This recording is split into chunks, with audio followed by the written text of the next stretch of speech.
Hi guys, it is April from Getting Hooked With It. Today I'm here to go through my favorite thrillers that I read in 2018. So some of these actually are more gothic than thriller, but still fit more into the thriller category than any other.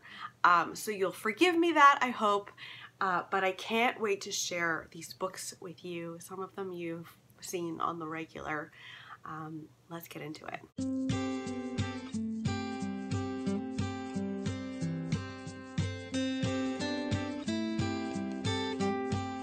We should start out with The Good Daughter by Karen Slaughter. It's funny, I read two Karen Slaughter books in 2018, The Good Daughter and also Pieces of Her. I thought while I was reading Pieces of Her that I was going to like that more, but The Good Daughter is filled with characters that are so deep and layered that there was a point that I cried. I've never cried reading a thriller, and I haven't since, but I cried reading The Good Daughter.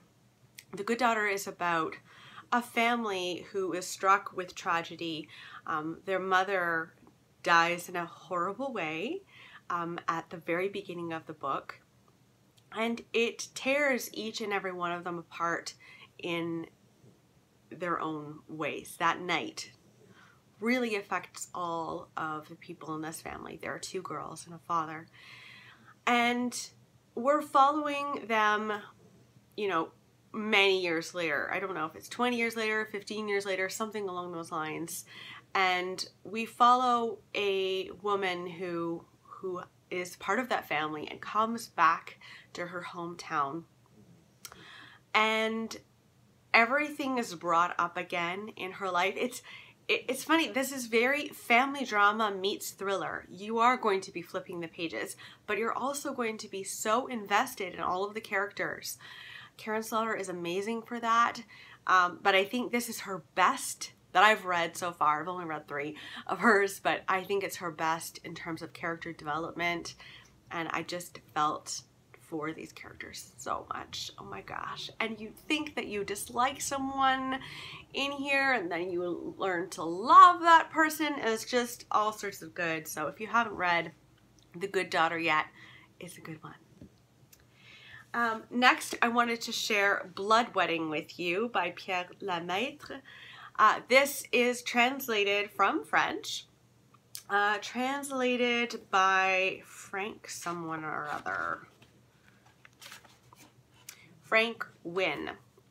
And in this book, we meet Sophie, who has been struggling with her memory. She has found that, you know, she'll park her car on one street and then find it 2 blocks down instead.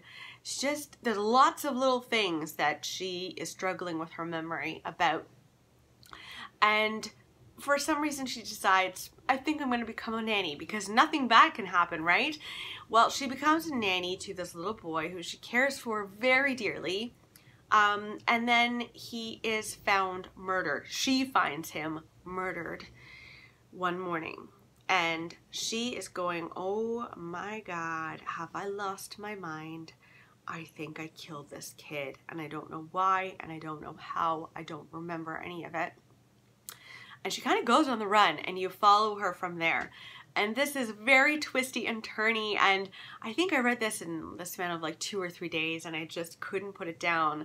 And I really loved Blood Wedding. I have Alex on my shelf still by Pierre Lemaitre, and I still have to read that. But I really, really loved this book. Now we're getting into a gothic classic as well, and it's Rebecca by Daphne du Maurier. I know this is not typically a thriller or mystery, but it kind of is a mystery. This follows a woman who doesn't have a name, and she is a lady's maid. She meets a man on one of the trips that she takes with this elderly woman that she cares for, and they have this very fast love affair, and he asks her to marry him. She says yes, and they move together to Manderley, which is his home. It's this great estate, and he lived there very recently with his ex-wife, Rebecca. Rebecca died, and everyone at Manderley seemed to adore Rebecca. And you kind of are getting to know this woman who was haunting our main character through her staying there and learning more about her husband and learning more about the maid, who was like this vicious, horrible woman.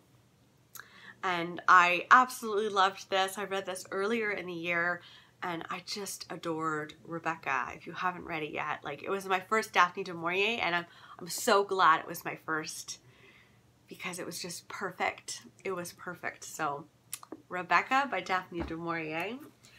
Another more gothic than thrillery book that was definitely marketed as thriller, and I didn't think it was like a thriller really, is Tangerine by Christine Mangan. Christine Mangan studied Gothic literature, and you can really tell in this book. This takes place in the 50s, yeah, 1956. And we are following a woman who moves to Tangier with her husband. Now, she is not very happy. She doesn't really leave her house. She doesn't have friends. She doesn't do anything, really, until her old roommate from college shows up, who she was not expecting.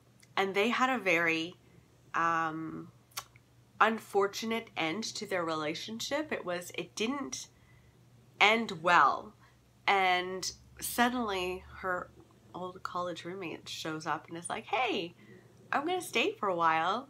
And like, this is 1956, where people didn't like have email or anything to say, hey, I'm coming. She just shows up, and then our main character just kind of has to deal with it. I loved this book. I could feel the heat of Tangier. I just felt like I was there. This is a slow burning book. This isn't something to go into thinking you're going to be flipping the pages really, really fast. It's slow burning in the best of ways, and I loved it. And then the last of my favorite thriller books from 2018 is The Woman in the Window by A.J. Finn. I really enjoyed this book. I thought it was very well written.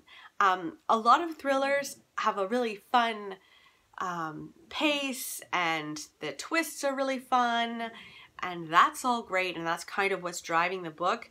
But this was really well written.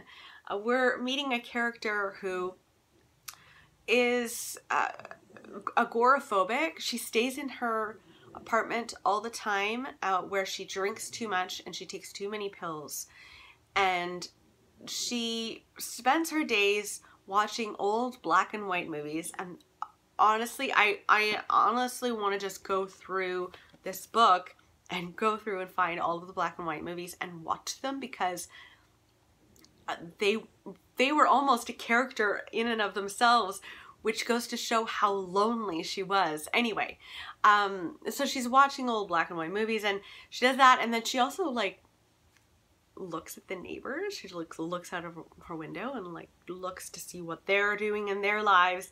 And one day she looks and she's like, oh, that's not good. And she thinks that she sees something very sinister happening. Very sinister. And because she kind of knows she's unreliable, considering that she's a drunk who's abusing drugs, she decides that she is the person who's going to get to the bottom of it. This is also turning into a movie in 2019, which I'm very excited about. And I cannot wait for AJ Finn to come out with something else. But I'm glad that it seems like he's taking his time. Very happy that he's doing that, because too many thriller authors get really big and then they're just like, I guess I have to write a thriller every year. No, you don't. We'll wait. If you're writing them well, we will wait. So I'm waiting for AJ Finn. But bravo to him. I loved it. And those are them. Those are my absolute favorite thrillers / gothic. books that I read in 2018. Let me know in the comments below what your favorite thriller book was that you read in 2018. I would love to know, and I'll see you soon because I'm diving into all sorts of genres that I read a lot of. So horror, we'll have nonfiction, we have historical fiction, of course. I can't wait to share them with you. So see you then. Bye.